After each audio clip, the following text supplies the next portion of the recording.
Hello everyone, आज हम genome sequencing के बारे में पढ़ने जा रहे हैं।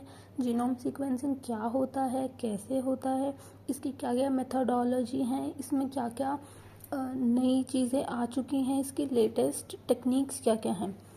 तो सबसे पहले जीनोम सीक्वेंसिंग होता क्या है। जीनोम सीक्वेंसिंग से हम बता सकते हैं कि ये वो मेथड है या वो टेक्निक है जिससे हम किसी भी ऑर्गेनिजम्स के एंटायर जीनोम को सीक्वेंस कर सकते हैं। एंटायर जीनोम को सीक्वेंस करने का क्या मतलब है कि किसी भी ऑर्गेनिज्म के अंदर जितना भी उसका हेरिडेटरी मटीरियल, जेनेटिक मटीरियल है, वो उसके न्यूक्लियोटाइड बेस पेयर्स का ऑर्डर पता करना कि पहले एडेनिन आ रहा है, फिर थाइमिन आ रहा है, फिर साइटोसिन है, फिर से एडेनिन है, इस तरीके से। सबसे पहले हम एक बार ये देख लेते हैं कि जीनोम होता क्या है। जीनोम वो complete set of genetic information है किसी भी ऑर्गेनिज्म का, जो कि डीएनए के अंदर इनकोडेड है, या फिर हम बोल सकते हैं कि जो टोटल अमाउंट ऑफ डीएनए किसी ऑर्गेनिज्म में प्रेजेंट होता है। टोटल अमाउंट ऑफ डीएनए हम बोल रहे हैं, बट इसमें हमें ये ध्यान रखना चाहिए कि हम प्लाज्मिड डीएनए को जेनेटिक डीएनए में इंक्लूड नहीं करते। प्लाज्मिड डीएनए जो एक्स्ट्रा क्रोमोसोमल डीएनए प्रेजेंट होता है कुछ बैक्टीरियाज में, प्रोकैरियोट्स में, वो। फिर सीक्वेंसिंग क्या होता है कि determining the order of the basis the nucleotide सब यूनिट्स, जो कि हमारे पास 4 न्यूक्लियोटाइड बेसिस होते हैं, एडेनिन, गुआनाइन, साइटोसिन और थायमिन। जीनोम सीक्वेंसिंग का पर्पस क्या है। जीनोम सीक्वेंसिंग हम क्यों करते हैं, ताकि हम जेनेटिक मेकअप को अंडरस्टैंड कर सकें कि क्या किसी भी ऑर्गेनिज्म का जेनेटिक मेकअप, उसका जीनोम कैसा है, या फिर हम म्यूटेशंस को आइडेंटिफाई करने के लिए जब मतलब हम कंपेयर कर सकते हैं कि ये एक नॉर्मल जीनोम इस तरीके से है, उसमें कुछ म्यूटेशन हो गया है तो उसमें ये वाले बेस पेयर पे इतनी पोजीशन पे म्यूटेशन हुआ है, या फिर जीन फंक्शनिंग कैसे होता है। अब हम जब हमको न्यूक्लियोटाइड सीक्वेंस पता चल जाएगा तो हमें ये भी पता चल जाएगा कि उसमें से क्या क्या अमीनो एसिड्स बन सकते हैं, क्या प्रोटीन्स बनेंगी, तो वो फंक्शन क्या होगा, एक्सप्रेशन क्या होगा। या फिर जीनोम ऑर्गेनाइजेशन किस तरीके से कि हमें ये पता चल जाएगा कि न्यूक्लियोटाइड का सीक्वेंस कैसा है, हेट्रोक्रोमेटिन रीजन कौन सा है, यूक्रोमेटिन रीजन कौन सा है, बहुत स्पेसिफिक और डिटेल तरीके से। उसके आगे तीसरा एप्लीकेशन है मेडिसिन में, एग्रीकल्चर में, इवोल्यूशन और बायोटेक्नोलॉजी और फोरेंसिक साइंस में। मेडिसिन में किस तरीके से हमें डिजीज डायग्नोसिस में हेल्प मिल सकती है। एग्रीकल्चर में हम अगर हमें किसी भी प्लांट का, क्रॉप का हमको जीनोम सीक्वेंस मिल जाता है तो हम उसको मॉडिफाई कर सकते हैं कि स्ट्रेस रेजिस्टेंट क्रॉप्स बना सकते हैं, इस तरीके से। इवोल्यूशन रिलेशनशिप्स को हम डिफाइन कर सकते हैं कि पहले ये वाला टाइप का जीनोम था, फिर वो मॉडिफाई हो गया, उसमें ये इवोल्यूशनरी चेंजेस थे।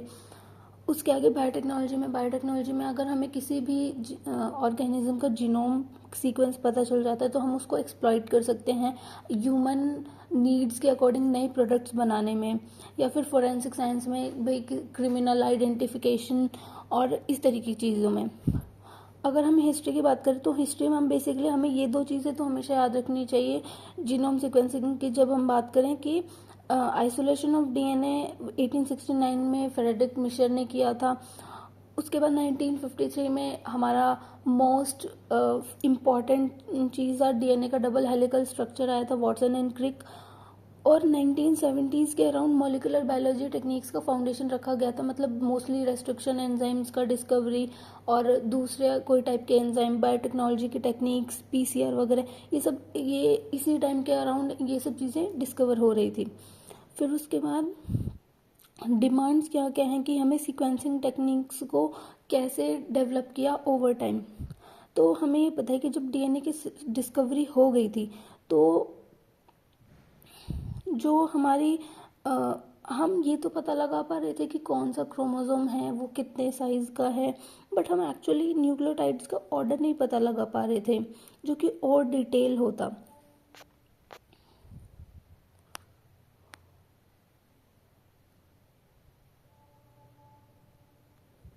और उसके बाद वो जो टेक्निक्स थी वो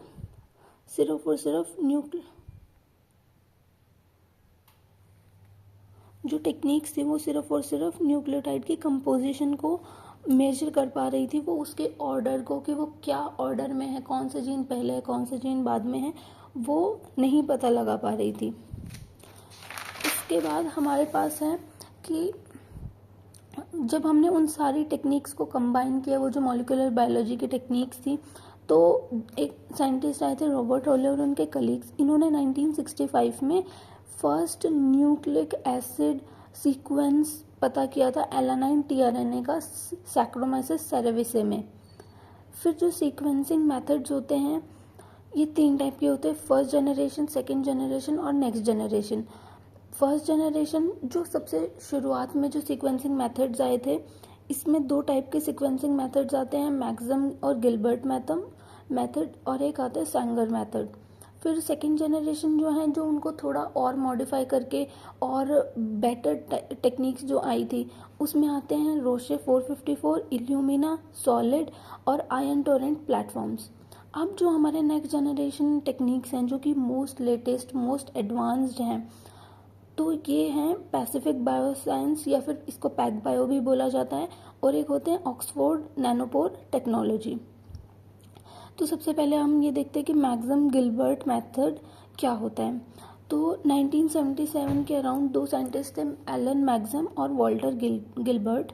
इन्होंने जीनोम सीक्वेंसिंग का एक मेथड निकाला। सबसे पहले ये था, इसका जो बेसिक प्रिंसिपल था वो था केमिकल डिग्रेडेशन पे। तो इन्होंने क्या किया था कि इन्होंने सिंगल स्ट्रैंड, जो हमारा सबसे पहले उन्होंने डीएनए आइसोलेट किया, डीएनए आइसोलेट करने के बाद उन्होंने उसको सिंगल स्ट्रैंडेड डीएनए में कन्वर्ट किया। सिंगल स्ट्रैंडेड डीएनए में कन्वर्ट करने के बाद अब हमको ये पता है कि डीएनए के एंड्स पे एक फॉस्फेट ग्रुप तो रहेगा ना, जो आखिरी का एंड का जो न्यूक्लियोटाइड होगा। तो उन्होंने क्या किया, हमारे पास ये एंजाइम होते हैं अल्कलाइन फोस्फेटेज, इस एंजाइम से उन्होंने उस एंड वाले फॉस्फेट ग्रुप को रिमूव किया। फिर उन्होंने क्या किया, उन्होंने एक रेडियो एक्टिव फॉस्फेट P32 उसको वहाँ पे ऐड किया। किसकी हेल्प से? पॉलीन्यूक्लियोटाइड काइनेज की हेल्प से, जो कि कहाँ पे था? 5 प्राइम एंड पे। फिर उन्होंने PCR को यूज़ करके उसके बहुत सारे टेम्पलेट डीएनए के बहुत सारे कॉपीज़ बनाए, उसको एम्पलीफाई किया। उसके बाद ये जो रेप्लिकेटेड डीएनए था, इसको बहुत सारे फ्रेगमेंट्स में कट किया। और इसको कट करने का तरीका क्या था कि उन्होंने बेस स्पेसिफिक केमिकल्स यूज़ किए थे, यानी मतलब कि उन्होंने गुआनाइन को कट करने के लिए डाइमिथाइल सल्फेट का यूज़ किया, साइटोसिन को कन्वर्ट करने के लिए हाइड्रोजिन और NaCl का यूज़ किया, गुआनाइन और एडेनाइन को कट करने के लिए फॉर्मिक एसिड का यूज़ किया, साइटोसिन और थायमीन को कट करने के लिए हाइड्रोजिन का। अब उन्होंने ये देखो कि साइटोसिन और थायमीन में उन्होंने NaCl का यूज़ क्यों किया है, क्योंकि जब NaCl वहाँ पे होता है तो हाई सॉल्ट कंसंट्रेशन में जो हमारा हाइड्रोजिन है वो साइटोसिन और थायमीन को डिस्टिंग्विश कर पाता है कि है ना, मतलब फिर जब सिर्फ हाइड्रोजन और NaCl यूज़ कर रहे हैं साथ में, तो हम साइटोसिन ले पा रहे हैं, और अगर उसमें NaCl और हटा दें उसमें से, तो वो सिर्फ थायमीन को कट करे, इस तरीके से। तो फिर अब हमारे 4 बेसेस हैं, उन्होंने 4 बेसेस को 4 डिफरेंट ट्यूब्स में, मतलब 4 ट्यूब्स लिए उन्होंने, चारों ट्यूब्स में अपना टेम्पलेट डीएनए डाला जो हमने रेप्लिकेट किया, उसको चारों ट्यूब्स में एक एक ट्यूब में बेस स्पेसिफिक एक एक ये केमिकल्स डाल दिए। तो जिस ट्यूब में जो केमिकल होगा उसमें वही बेस कट होना चाहिए जो जिसके लिए हमने केमिकल डाला है। अब इसके आगे उन्होंने क्या किया, जेल इलेक्ट्रोफोरेसिस किया। जेल इलेक्ट्रोफोरेसिस में हमारा क्या होगा कि हमारा डीएनए साइज और चार्ज के बेसिस पे सेपरेट हो जाता है। तो जो शॉर्टर फ्रेगमेंट्स होंगे वो क्या होंगे कि ज़्यादा फास्ट मूव करेंगे और ज़्यादा आगे की तरफ मूव करेंगे। और फिर उन्होंने कि एक्सरे फिल्म के ऊपर उन्होंने बैंड्स को देखा। तो जब हमने क्या किया था कि हमने रेडियो लेबल किया था, P32 हमारा रेडियो एक्टिव फॉस्फेट था। तो उससे जब भी हम रेडियो लेबल सीक्वेंस को एक्सरे फिल्म में देखते तो वो डार्क बैंड्स शो करते हैं। तो उससे हमने बैंड्स की पोजीशन को पता लगाया और कंपेयर किया, मतलब चारों बेसिस का अलग अलग जेल इलेक्ट्रोफोरेसिस किया, उसमें जो जो कट हुआ होगा उसका हमने सबका इलेक्ट्रोफोरेसिस किया, और फिर उनको कंपेयर किया कि कहाँ कहाँ पे हमारा गुआनाइन वाला शो कर रहा है, कहाँ पे हमारा एडेनाइन का, कहाँ पे साइटोसिन का शो कर रहा है। और फिर उस बेसिस पे उन्होंने एक एक बेस को रीड कर करके और एनालाइज करके उन्होंने सीक्वेंस बनाना शुरू किया। तो हमारे पास क्या है कि हमने जो सीक्वेंस हम बनाते हैं तो वो बॉटम टू टॉप बनाते हैं, यानी कि शॉर्टर टू लॉन्गर फ्रेगमेंट्स और 5 प्राइम टू 3 प्राइम बनता है। अब ये मेथड को लेबोरेटरीज में अब यूज़ नहीं किया जाता है क्योंकि इसके बहुत सारे डिसएडवांटेजेस हैं। इसका सबसे बड़ा डिसएडवांटेज तो यही था कि इसमें बहुत ज़्यादा टॉक्सिसिटी, हाईली टॉक्सिक था ये मेथड, क्योंकि इसमें हमने रेडियो एक्टिव P32 का यूज़ किया था। फिर उसके बाद इसमें बहुत सारे केमिकल्स का यूज़ हो रहा था। इसमें जो बेस जब कट हो रहे थे तो उसमें बेस क्लीवेज के टाइम पे बहुत ज़्यादा एरर्स आ रहे थे और सीक्वेंस को एनालाइज करने में बहुत ज़्यादा टाइम लग रहा था, और मतलब आप एक बार में 500 से ज़्यादा लंबा सीक्वेंस एनालाइज नहीं कर सकते। फिर हमारे पास फर्स्ट जनरेशन सीक्वेंसिंग में एक दूसरा मेथड आया जो कि सबसे ज़्यादा फेमस भी है, तो वो है सैंगर मेथड। ये सैंगर मेथड क्या है कि एफ सैंगर इन्होंने 1977 में दिया था ये, इनको 1980 में इसके लिए नोबेल प्राइज़ इन केमिस्ट्री भी मिला था। इस मेथड का प्रिंसिपल क्या है कि उन्होंने चेन इलोंगेशन टर्मिनेशन को यूज़ किया और साथ में selective incorporation of chain terminating DDNTPs during DNA synthesis. DDNTPs क्या होते हैं? Dideoxynucleotides. इस मेथोडोलॉजी का की प्रिंसिपल क्या है कि उन्होंने पॉलीमर DNA पॉल से एक कॉम्प्लीमेंट्री स्ट्रैंड सिंथेसाइज करवाया DNTPs लेके। फिर उन्होंने जो मॉडिफाइड न्यूक्लियोटाइड थे, जैसे हमारे पास 4 DNTPs होते हैं, DATP, DGTP, DCTP और DTTP, उसी तरह उन्होंने न्यूक्लियोटाइड स्पेसिफिक मॉडिफाइड DDNTPs भी बनाए, DDCTP, DDGTP, DDATP और DDTTP। तो DDNTP क्या होते हैं कि इनके 3 प्राइम OH, इनके पास 3 प्राइम OH नहीं होता, OH ग्रुप नहीं होता है। तो ये क्या करते हैं कि जब भी कहीं पे ऐड हो जाते तो ये उधर ही उस चेन को टर्मिनेट कर देते हैं, यानी कि चेन को इलोंगेट नहीं होने देते। तो अब एक बार हम ये देख लेते हैं कि DNTP और DDNTP में डिफरेंस क्या है। तो DNTP क्या होते हैं? हमारे डीऑक्सी डाइन्यूक्लियोटाइड ट्राइफॉस्फेट होते हैं। इनके पास 3 प्राइम पोजीशन पे एक OH ग्रुप प्रेजेंट होता है।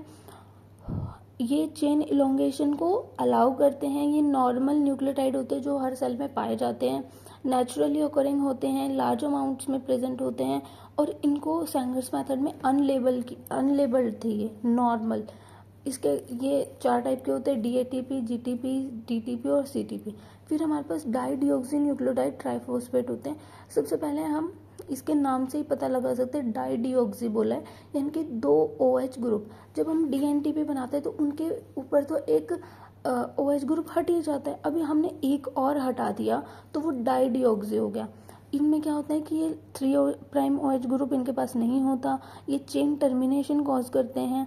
इनको स्पेसिफिक पर्पस के लिए ही यूज़ किया जाता है, ये नेचुरली ऑकरिंग नहीं होते, स्मॉल अमाउंट्स में प्रेजेंट होते हैं, और इनको सैंगर्स मेथड में फ्लोरोसेंटली लेबल किया गया था।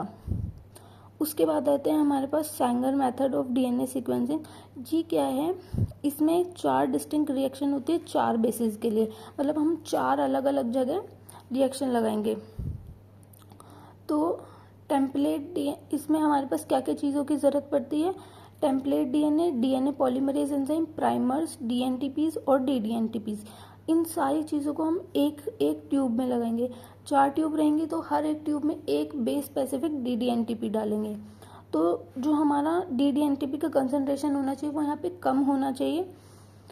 उसके बाद क्या होगा कि हमारा डबल स्ट्रैंडेड DNA है, हमने उसको सिंगल स्ट्रैंडेड DNA में कन्वर्ट किया, उसका PCR करके उसको एम्पलीफाई किया, मल्टीपल कॉपीज़ बनाए उसके, फिर हमने उसको सिंथेसाइज करवाया। सिंथेसाइज करवाने में यहाँ पे क्या होगा कि हम नॉर्मल प्राइमर है, पॉलीमरेज एंजाइम है, DNTP है, तो नॉर्मल DNA का सिंथेसिस हो जाएगा। फिर उसके बाद जब हमने DDNTP डाला तो जहाँ पे जो बेस आना है उधर ही वो DDNTP लगेगा और वहाँ पे चेन टर्मिनेट हो जाएगा। फिर उसके बाद हमने इसको भी जेल इलेक्ट्रोफोरेसिस पे रन किया, एक्सरे फिल्म में हमने चेक किया, इमेजिंग की, इसकी एनालिसिस किया। तो यहाँ पे भी हमने क्या देखा कि हम रीडिंग कहाँ से करते हैं? बॉटम टू टॉप, ताकि हमारे पास 5 प्राइम टू 3 प्राइम सीक्वेंस आए। फिर यहाँ पर क्या है कि सैंगर मेथड अब ये वाला था, तो ये मतलब बहुत मैक्सम गिलबर्ट मेथड से काफ़ी अच्छा था, और इसके मतलब इससे हम ज़्यादा अच्छे तरीके से सीक्वेंसिंग कर पा रहे थे। पर फिर भी हमने इसमें और एडवांसमेंट्स किए। वो एडवांसमेंट्स क्या थे कि इसको हम फिर अब फ्लोरोसेंटली लेबल्ड DDNTPs के साथ यूज़ करते हैं, और साथ में इसमें नॉर्मल इलेक्ट्रोफोरेसिस के बजाय कैपिलरी इलेक्ट्रोफोरेसिस का यूज़ करते हैं। तो हमने क्या किया, जब जो ये एडवांस मेथड है इसमें हमने क्या किया, DDNTPs को हर 4 DDNTP है तो 4 टाइप की फ्लोरोसेंट डाइज से लेबल कर दिया। तो इसमें क्या होगा कि वो जो फ्लोरोसेंट डाई है ना, उसके कलर से हमें ये पता चल जाएगा कि लास्टली एडिड बेस कौन सा था DNA पे। और जब हम उसको कैपिलरी, और उसके बाद हम उसको कैपिलरी इलेक्ट्रोफोरेसिस पे रन कर देंगे। फिर जब हमें उसका फ्लोरोसेंस डिटेक्शन करना है ना, तो उसके लिए हम स्पेशल स्पेक्ट्रल डिटेक्टर्स को यूज़ करते हैं, जिनको हम चार्ज्ड कपल्ड डिवाइसेस भी बोलते हैं। और इसके बाद हम उनको सॉफ्टवेयर में चेक करेंगे, जो कि हमारे डेटा को इंटरप्रेट और एनालाइज कर लेगा। जो सेंगर मेथड है उसको हम आज भी यूज़ करते हैं, क्योंकि एक बहुत ही फेमस और इसके काफ़ी सारे एडवांसमेंट्स भी आ चुके हैं। इसके एप्लीकेशन क्या है कि हम इससे स्मॉल जीनोम की सीक्वेंसिंग कर सकते हैं, म्यूटेशन को डिटेक्ट कर सकते हैं, प्लाज्मिड्स की सीक्वेंसिंग कर सकते हैं, प्राइमर वॉकिंग कर सकते हैं। लिमिटेशंस इसकी क्या क्या थी कि ये काफ़ी, अगर आपको लार्ज सीक्वेंसेस है और उनको जीनोम सीक्वेंस करना है तो वो बहुत ज़्यादा टाइम कंज्यूमिंग हो जाता था। और अगर कोई लार्ज स्केल प्रोजेक्ट है, जैसे अगर हम वीट का एग्जांपल ले सकते हैं, उसका जो DNA है वो काफ़ी लार्ज है क्योंकि वो हेक्साप्लॉइडी में। तो अगर हम ऐसा किसी लार्ज स्केल प्रोजेक्ट जिसकी सीक्वेंसिंग करनी है तो उसमें काफ़ी ज़्यादा कॉस्ट देता है। उसके बाद इसका नेक्स्ट जनरेशन सीक्वेंसिंग के कंपैरेटिवली ये काफ़ी लो आउटपुट देता है। फिर इस मेथड को चूज़ किया गया था rather than Maxam Gilbert method को, क्योंकि ये उस मैक्सम गिलबर्ट मेथड से ये कम टॉक्सिक था। इसमें हमने कोई रेडियो एक्टिवली लेबल्ड कंपाउंड का यूज़ नहीं किया था। हम कर सकते हैं रेडियो एक्टिवली लेबल भी हम इस मेथड में कर सकते हैं, बट हमने चीज़ों को लेस टॉक्सिक रखने के लिए हमने फ्लोरोसेंटली लेबल किया। उसके बाद ये मैक्सम गिलबर्ट मेथड से ज़्यादा एक्यूरेट भी था, कम टाइम कंज्यूमिंग था उसके कंपैरिजन में, और इसमें केमिकल्स का यूज़ भी बहुत कम हो रहा था।